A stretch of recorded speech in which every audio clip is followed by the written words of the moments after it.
Здравствуйте, друзья! С вами Валерий Табаков, юрист. Сегодня уже это второй эфир. Почему вдруг я начал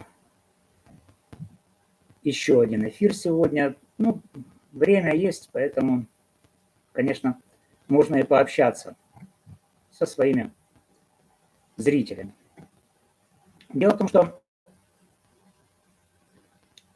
вот тот процесс, судебный процесс, который сегодня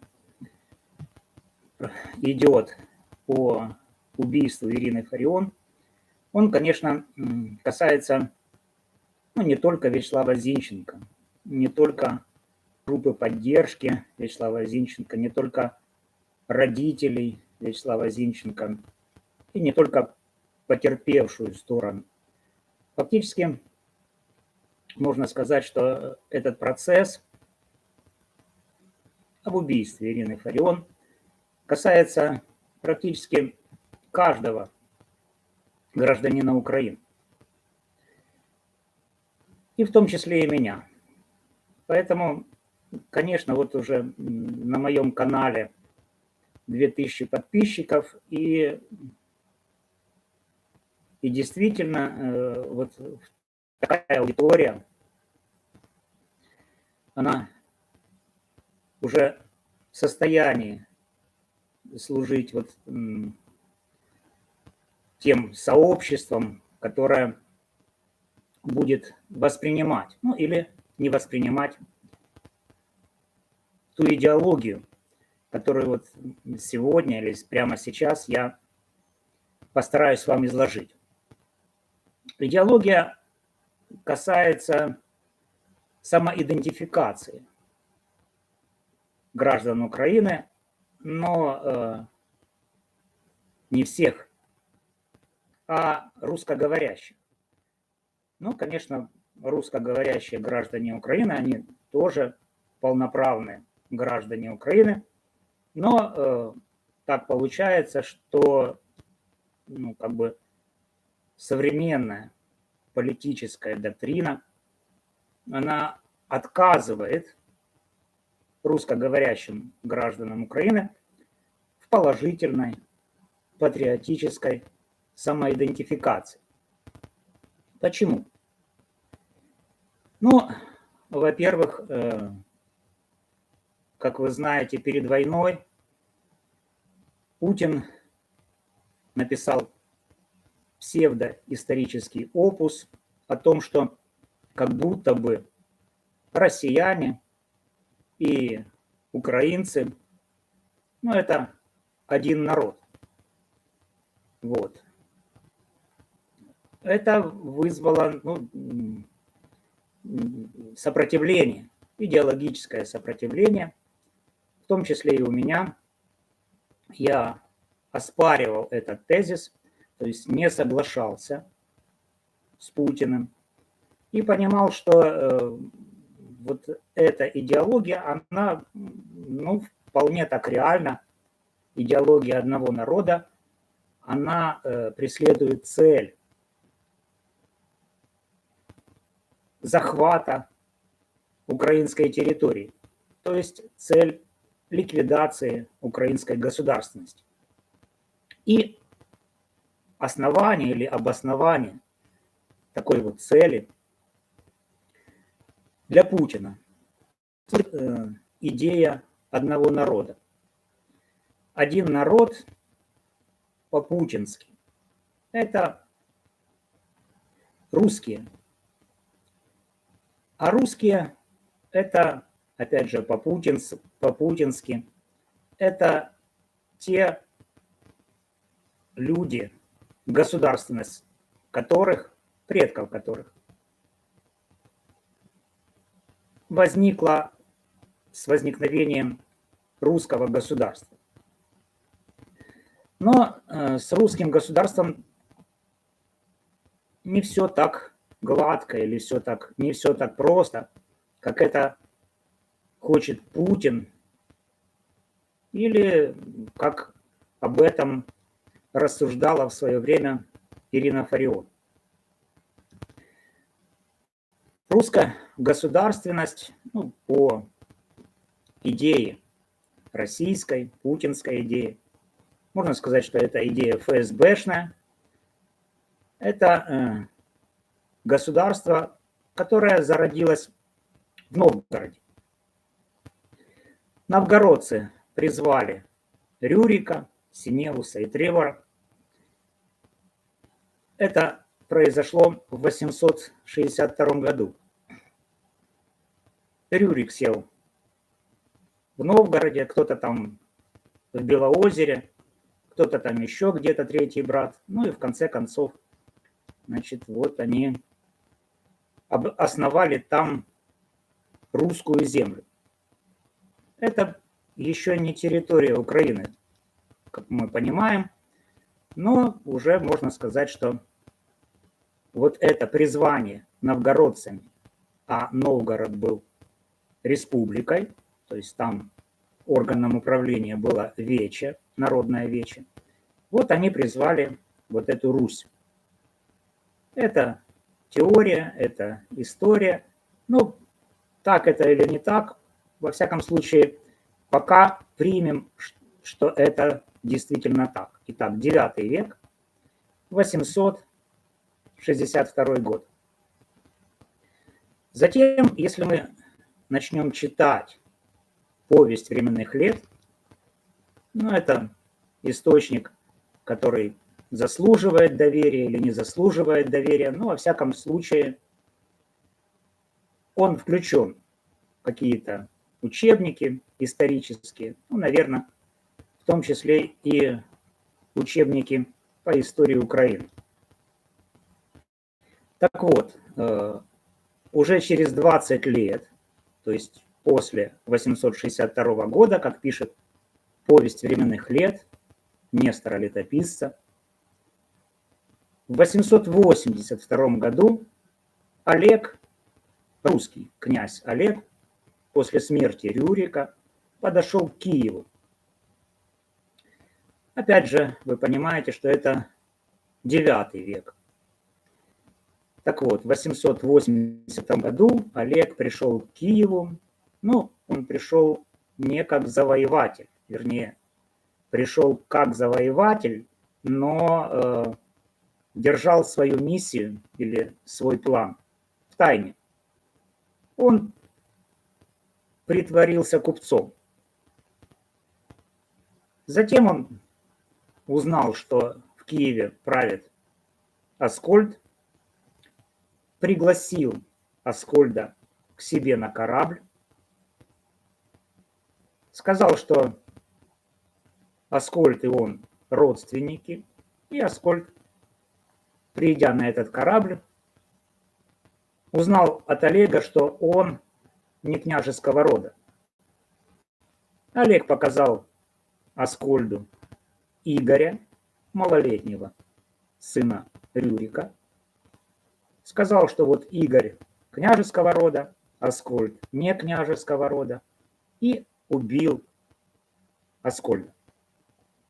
До сих пор в Киеве есть место, которое называется Аскольдова могила. Ну, можно считать, что это какое-то подтверждение вот того события, которое произошло в 882 году, то есть в 9 веке. Что было дальше?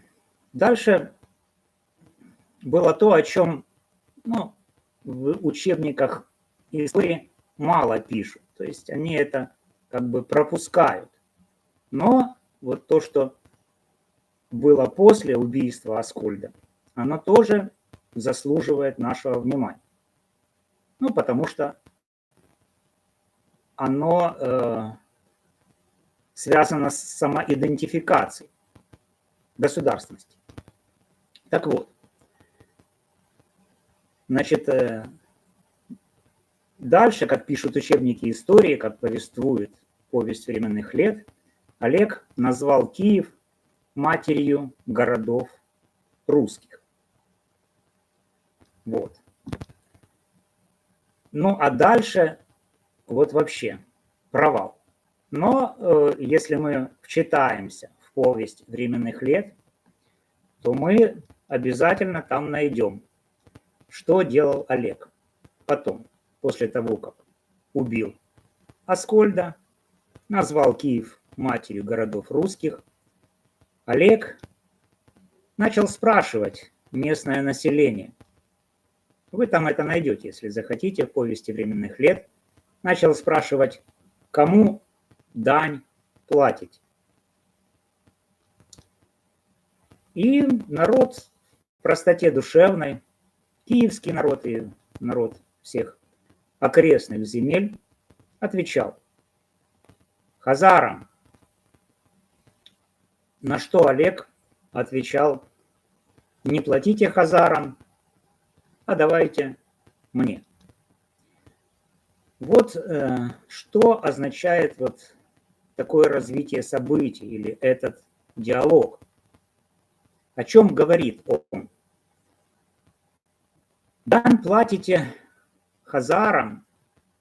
Это значит, что местное население, в том числе и киевляне, они платили дань хазарам. Хазарская дань была признаком оккупации. Поэтому, как оккупантам, киевляне и жители окрестных земель платили дань своим оккупантам. И вдруг Олег, убив Аскольда, не освободил киевлян от уплаты дани, а сказал: вы платили дань хазарам, теперь платите мне. Это означает, что никакого освобождения, никакого автохтонного русского населения в IX веке еще на территории Киева и прилежащих территориях не было. То есть киевляне начали платить Руси во главе с Олегом такую же дань, какую они платили предыдущим своим оккупантам хазарам.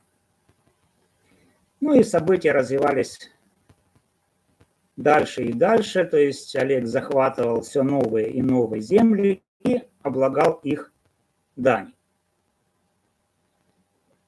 В конце концов подрос Игорь, который был княжеского рода. Игорь женился на Ольге, которая стала княгиней.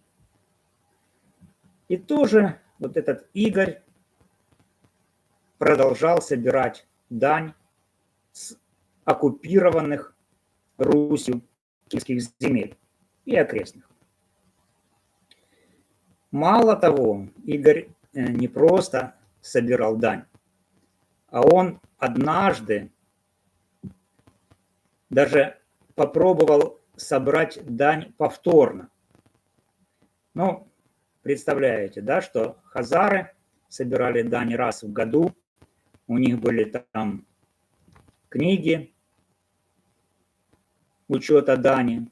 Вот такие же книги велись и Русью. И вот однажды, собрав дань в году, Игорь возвратился из неудачного похода и решил собрать дань повторно. Он направился в Искоростень, ну это современный Коростень Житомирской области, в землю древлянскую, и начал повторный сбор дани. Ну, такое поведение нового оккупанта Руси, русского князя Игоря, не понравилось древлянам. Древляне схватили Игоря и решили его казнить. Они привязали русского князя Игоря к верхушкам склоненных берез и отпустили эти верхушки. Игорь был четвертован, ритуально убит за повторный сбор дани. Ну, потом, как вы знаете, его жена, ставшая вдовой, княгиня Ольга, решила жестоко отомстить древлянам. Ну и начала свою месть. Но что вот означают вот эти вот события? Они говорят, что Киевская земля и прилежащие территории никогда не были русской землей. Русь появилась на территории Киева и в ближайших городах только в IX веке, в 882 году. Я так рассказываю подробно, чтобы ничего не осталось как бы непонятым. И если вот задуматься над вот этим повествованием, то можно прийти к выводу, что те люди, которые жили в Киеве, которые платили дань хазарам, не были хазарами. Потом эти же люди были реоккупированы Русью, ну то есть поскольку стали платить ту же дань Руси, в 882 году. И нужно сказать, что это означает, что люди, платившие дань Руси, не были Русью. Кем же были эти люди? Это закономерный вопрос. Учебники истории говорят, что Русь там была всегда. Неправда. Как же была всегда, если вначале люди платили дань хазарам, алантам, а потом начали платить Руси? Если бы они были Русью, стали бы они платить сами себе дань? Ну, нонсенс. Но, тем не менее, такая идеология прописана в учебниках истории российских и украинских. Вот такой как бы кульбит там содержится. Но для меня, как, так сказать, вопрос этот остается открытым или оставался открытым. Я начал свое исследование и в конце концов задался вопросом, а сколько лет, сколько времени продолжалась хазарская оккупация Киева и прилежащих территорий. И как оказалось в результате этих моих исследований, хазарская оккупация этих территорий продолжалась 200 лет, то есть 2 века. С 662 примерно года, это 7 век, да, по 882 год, по 9 век. Это была хазарская оккупация. Теперь, что касается идеологии, которая продвигалась филологом, убитой уже нынче Ириной Фарион. Эта идеология, ну, она прослеживается в ее блогах, в ее выступлениях. Я следил за развитием мысли Ирины Фарион и в конце концов решил обратиться к первоисточнику. Первоисточник – это ее докторская диссертация доктора филологических наук, которую она защитила в 2015 году. Вот я взял текст этой диссертации и буквально прочитал эту диссертацию от начала и до конца. Ну, что касается филологии, там есть свои нюансы, но эта филология в диссертации Ирины Фарион перемежается с историей. Так вот, для себя я взял оттуда две идеи, которые продвигала Ирина Фарион. Первая идея – это то, что украинский язык произошел от староукраинского языка, а староукраинский язык имеет оригинальное название «Руська мова». И вот Ирина Фарион в своей диссертации сообщает, что руська мова или староукраинский язык, от которого произошел современный украинский язык, это язык племени Русь. Но вот здесь вот интересно. Если это действительно так, с чем можно поспорить, конечно, но предположим, что Ирина Фарион права, и что староукраинский язык – это язык племени Русь. Но Русь, как мы только что с вами выяснили, появилась в Киеве как реоккупант только в IX веке, в 882 году. И что получается? Что вот этот вот языковый вопрос, который на сегодня имеет огромнейшее значение для украинцев, которые не знают, каким образом относиться к языковому двуязычию. То есть украинский язык государственный, есть русский язык, который, согласно 10 статье Конституции, имеет статус свободно используемого языка. Как относиться вот к этому моменту? Ну, предположим, что руська мова или староукраинский язык – это язык племени Русь. Но Русь пришла в Киев в IX веке и не освободила людей, проживавших на территории Киева, от дани хазарской, от оккупации, а фактически реоккупировала эту территорию Киева и прилежащих земель. То есть Олег сказал: не платите хазарам, а давайте мне. Это означает, что Русь в IX веке пришла в Киев как реоккупант.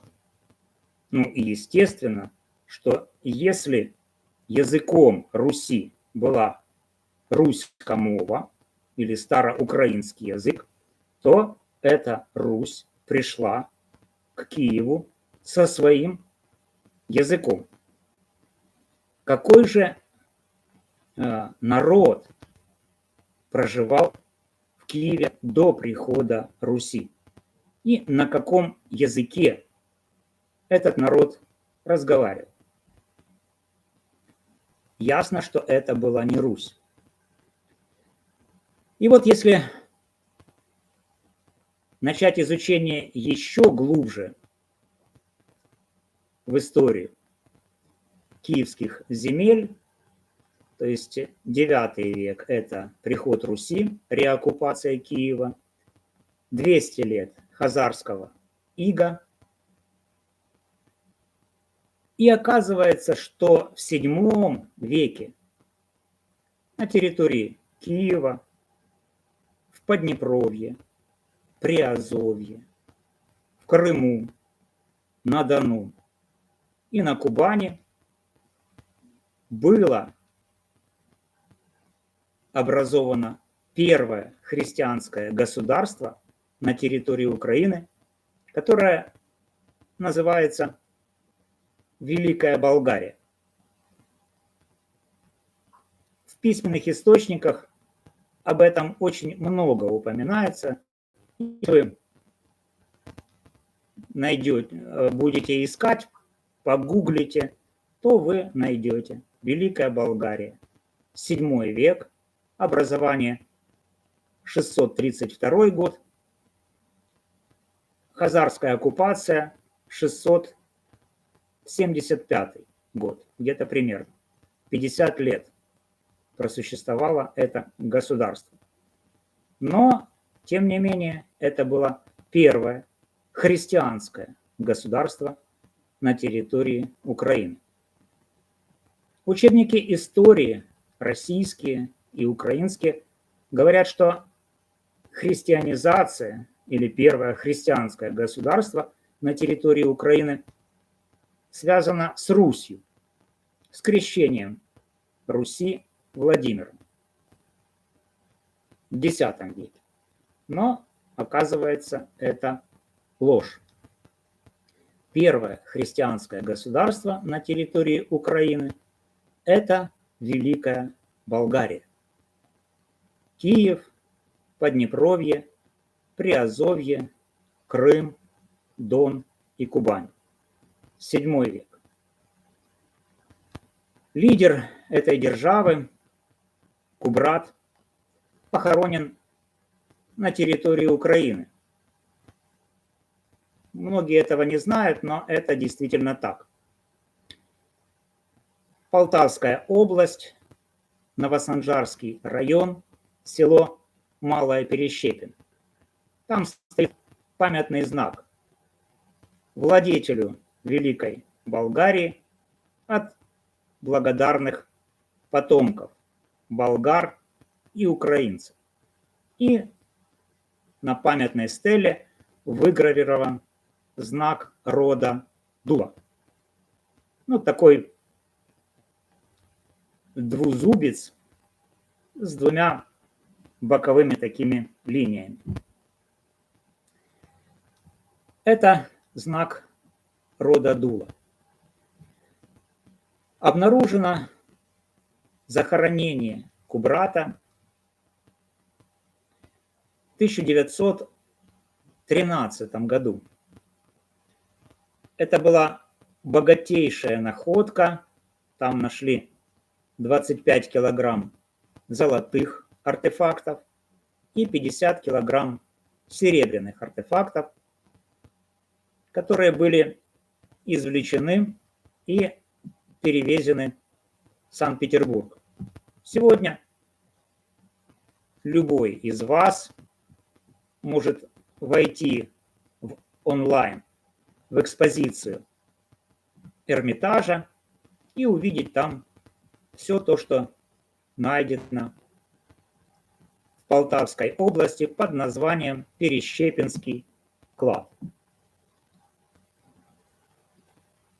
Среди артефактов обнаружены 3 перстня. Один перстень с номограммой Кубрат, второй Кубрат Патриций, номограмма, надпись, и третий Органа Патриций. Титул Патриция означает, что власть Кубрата на территории Великой Болгарии была признана христианской Византией. То есть Кубрат был с точки зрения христианской государственности законным правителем территории Великой Болгарии. Киев, Поднепровье, Приазовье, Дон и Кубань. И если это была Великая Болгария, то понятно, что народ, который проживал на этой территории, это болгары. И говорили эти болгары на староболгарском языке, который мы с вами еще знаем под названием церковнославянский язык.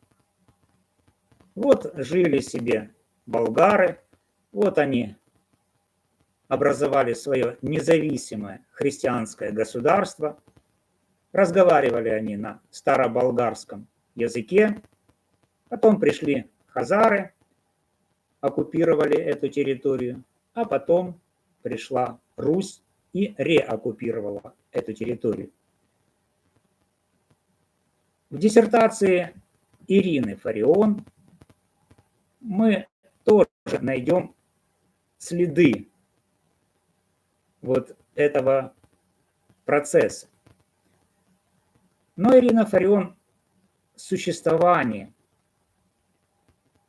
двуязычия в Украине описывает как болгарщина.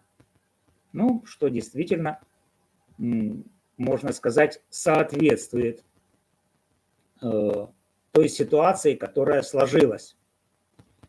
То есть были болгары, их реоккупировала Русь, и вот, значит, руська мова или староукраинский язык начал конкурировать со староболгарским языком. Но, как ни странно, староболгарский язык победил. То есть он стал официальным языком Руси.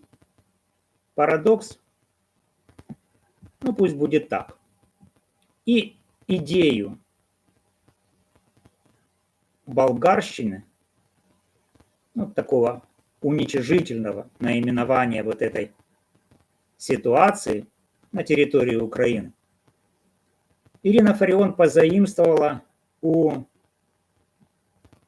украинского общественного деятеля Ивана Франко.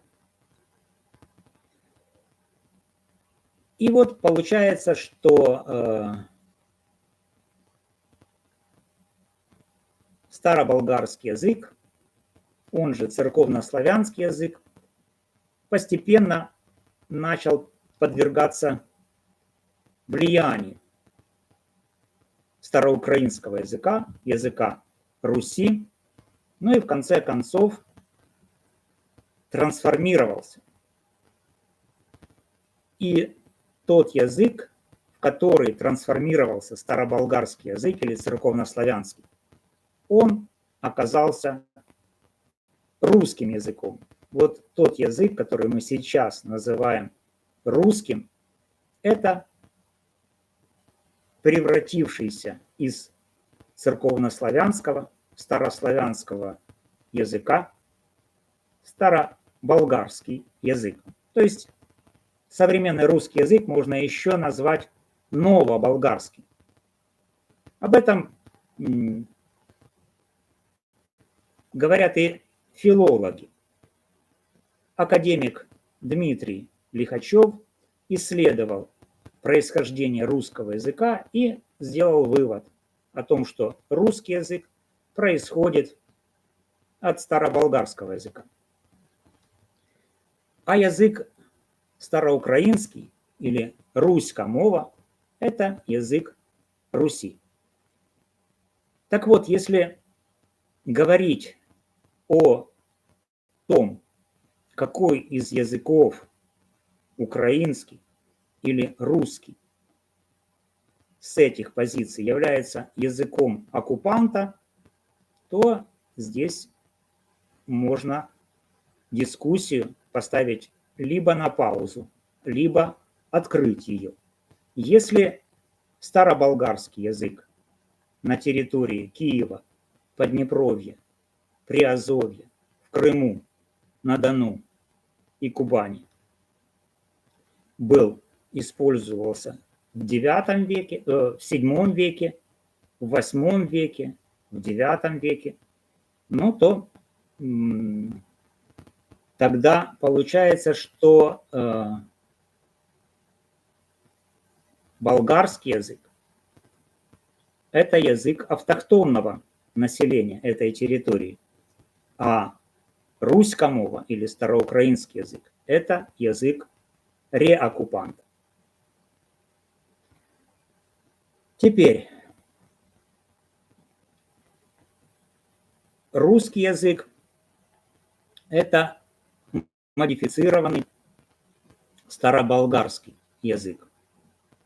Нельзя сказать, что русский язык – это язык врага и язык какого-то оккупанта. Нет, это язык местного населения, которое проживало на украинской территории еще до Руси. Поэтому нет никаких оснований считать русский язык языком захватчика, языком оккупанта.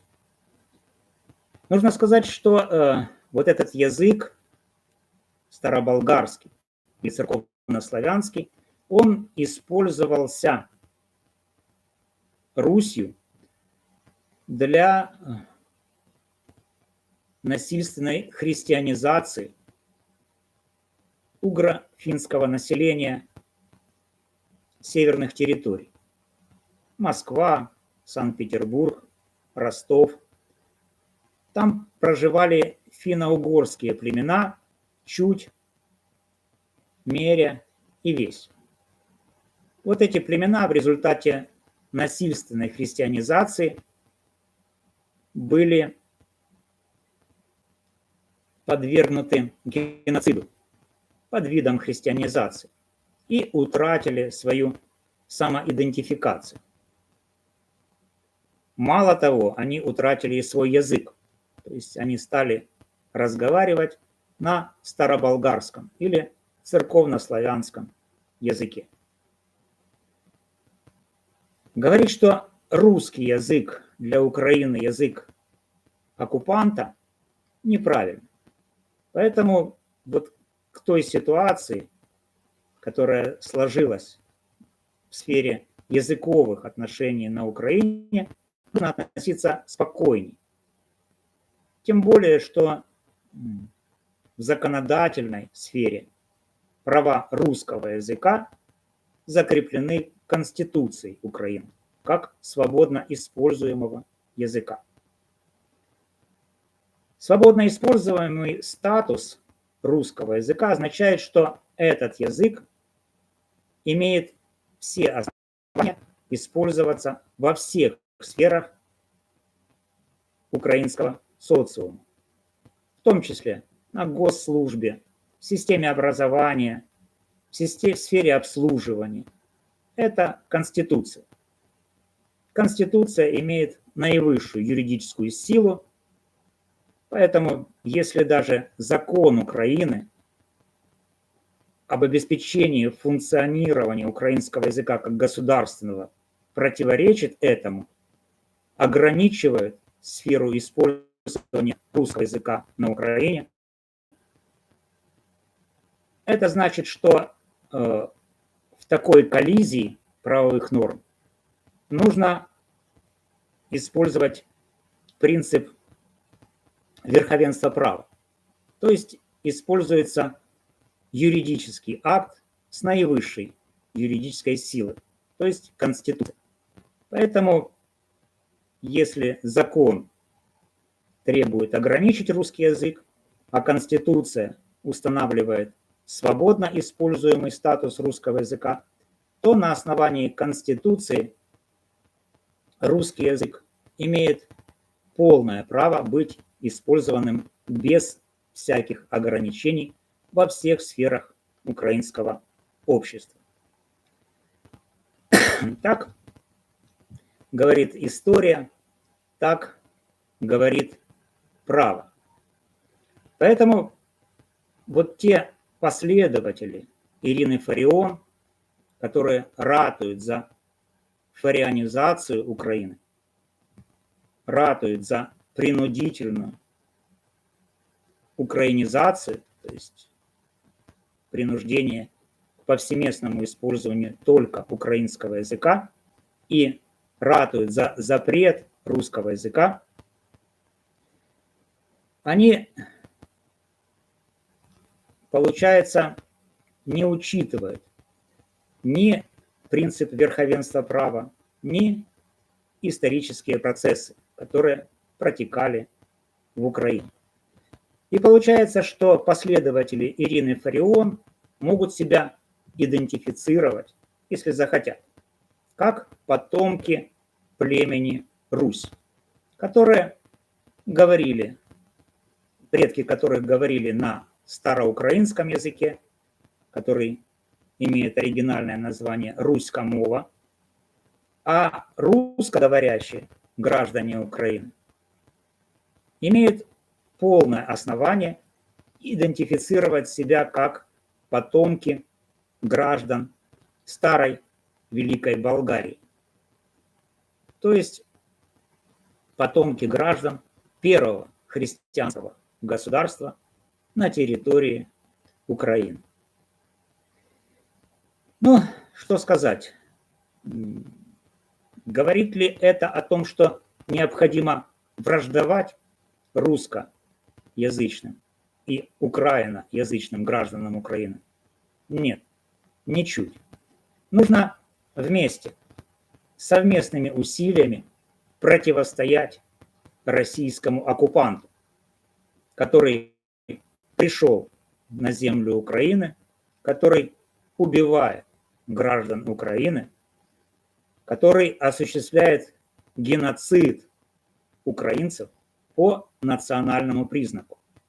Национальный признак в данном случае – это признак гражданства. Фактически россияне пытаются принудить граждан Украины отказаться от гражданства Украины и принять гражданство России. Вот такое принуждение к отказу от украинского гражданства и принуждение к принятию гражданства России – это фактически геноцид по признаку гражданства или по национальному признаку. Геноцид может быть еще по этническому признаку, но сейчас об этом не будем. Вот такие вот сведения, которые я хотел довести до вас, чтобы вы понимали о том, как лично я отношусь вот к той ситуации, которая на сегодня существует в Украине в сфере языка и которую пытаются притянуть, за уши притянуть к расследованию преступления по убийству Ирины Фарион. Спасибо, друзья, за внимание. С вами был юрист Валерий Табаков. До новых встреч.